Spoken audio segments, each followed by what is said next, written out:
sebuah lembaga negara yang bisa dievaluasi manfaatnya apa. Kalau ya, yang utama dari pekerjaan Komisi Yudisial itu mengusulkan pengangkatan hakim agung. Kalau cuma itu kan bisa bikin pansel, dia bisa dibubarkan aja. Nah, maka yang paling penting dari KAI itu, jadikan dia pintu masuk untuk menata sistem etika bernegara. Nah, itu sudah saya tulis di buku saya, di makalah saya, di ceramah saya, sampai saya mengusulkan perlunya dibentuk MEN, Mahkamah Etika Nasional. Tidak perlu membubarkan KAI, tapi kita manfaatkan KAI itu pintu masuk, ya kan? Maka KAI itu tidak usah membuat keputusan yang memutuskan untuk MEN, tapi administrasi penegakan kode etik. Yang kode etiknya sekarang tersebar di semua lembaga profesi, semua lembaga negara, semua badan-badan independen, semua ASN, semua ada kode etik, tapi belum terpadu. Bahwa ini kita terpadukan sesuai dengan yang saya bangun doktrin baru tentang ya Undang-Undang Dasar sebagai hukum tertinggi, tapi juga etika tertinggi. Jadi konstitusi itu adalah supreme source of law, tapi juga supreme source of ethics.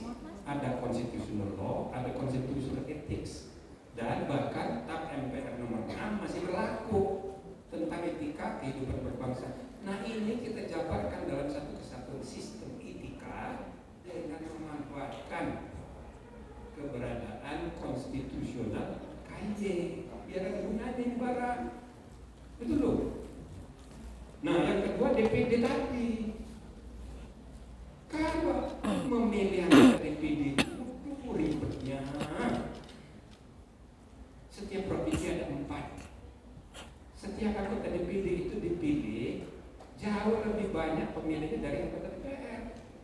Karena dia dapilnya itu provinsi. Saya terpilih tahun 2029 di DKI nomor 1, nomor 2, 3 jauh. Jadi saya ini sangat terkenal di Jakarta. Cuma kalau di Solo nggak dikenal. Cuma di Jakarta. Jadi saya nggak ada kampanye, duit nggak ada, kampanye nggak ada. Kalau Pak Sabam itu jaringan PDP dukung dia semua. Padahal dia sakit, umurnya sudah 80, sakit, terkapar. Tapi karena anaknya arahnya jadi menteri sekarang kaya, mana-mana pojokan ada sih apa itu Videotron dari Sabang Sirait, maka dia menang, tapi tetap kalah dari saya. Kalau itu siapa yang dua lagi, gitu juga masing-masing komunitasnya banyak dan kampanye di mana-mana. Alhamdulillah saya nggak keluar duit. Gitu loh, nggak ada juga Videotron. Saya kaget, nomor 1 saya gitu. Tapi sesudah masuk, ya Allah, nggak ada gunanya ini barang. Jadi nganggur saya 5 tahun kemarin itu gitu loh. Cuma leher saya jengkel ke kanan, jengkel ke kiri. Makanya mulai 5 tahun saya jadi jantungan gara-gara masuk di PID itu. Jadi saya operasi jantung sudah 6 ring, ada lagi pacu jantung. Aduh, gara-gara banyak pikiran, jadi gara-gara tidak tersalurkan, tambah banyak buku saya. Nah, itu tidak ada hikmahnya juga. Jadi kelembagaan negara harus dibenahi. Partai begitu juga, semua partai mengalami dinasti politik, mengalami pembiruan darah. Tidak ada satu partai pun yang tidak berdarah biru sekarang. Kalaupun belum berdarah biru, sebentar aja. Semuanya berdarah biru, piota semua, Masya Allah. Dan ini makanya tadi saya bilang, budaya politik kita harus dimodernisasi. Saudara tahu enggak? Dulu di BPUDKI, pasal-pasal undang-undang dasar yang dirancang itu tidak ada yang pakai putih, tidak ada. Semuanya berdebat-debat, ya deh kompromi gitu. Yang paling keras tahu, memilih negara kesatuan atau negara federal.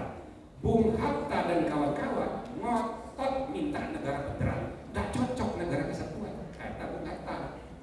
Saking ngototnya, begitu lama-lama sesudah berdebat, ya udah deh, Yang penting ada otonomi daerah. Nah gitu. Maka NKRI dengan otonomi daerah itu tidak ada poten. Tapi waktu mau merumuskan pasal tentang republik, Masya Allah, ada 9 orang ngotot, sengotot-ngototnya sampai tidak rasional. Akhirnya disepakati, ya sudah dah, diputing saja. Nah, waktu diputing ada 3 macam. 1 republik, 2 kesultanan atau kerajaan, 3 lain-lain. Nah, dari 9 orang itu 1 tidak hadir waktu puting. 6 orang memilih kerajaan, 2 orang dan lain-lain. Nah, ditanya dan lain-lain itu apa? Ada 2. 1 menghendaki jumhuriyah. Nanti para anggota yang lain tanya, maksud kamu jumhuriyah itu apa? Ya pokoknya jangan kerajaan. Jadi dia nggak setuju kerajaan. Cuma republik itu bahasa apa gitu, nggak ada bahasa Jawanya, bahasa Sundanya nggak ada. Jadi apa ini republik? Dia nggak mau memilih republik karena nggak ngerti. Maka dia pakai bahasa Arab, jumhuriyah. Nah, jadi ada ulama yang ngerti. Loh, jumhuriyah itu artinya republik, itu bahasa Arab. Oh gitu loh, jadi republik juga. Berarti 56 memilih republik, gitu kan? 1 tidak hadir,